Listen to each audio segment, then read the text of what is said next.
Psixoloq yaxınım var, amma mənə bir faydası yoxdur. Bu bizim tez-tez rastlaşdığımız bir məsələdir.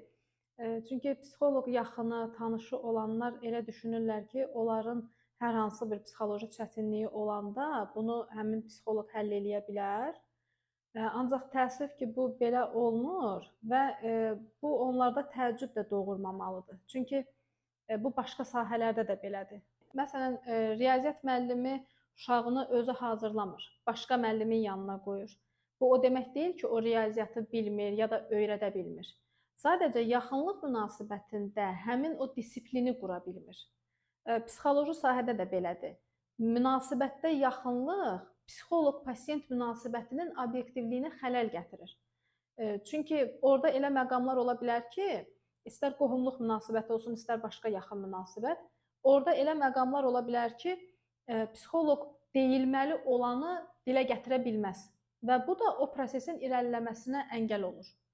Ona görə də əgər bir insan öz yaxınından sadəcə psixoloji biliyi alıb özünə bir yol cıza bilirsə, nə xoş onun halına. Amma ciddi bir problem varsa və davamlı psixoterapevtik müdaxilə lazımdırsa, orada psixoloq mütləq yad olmalıdır.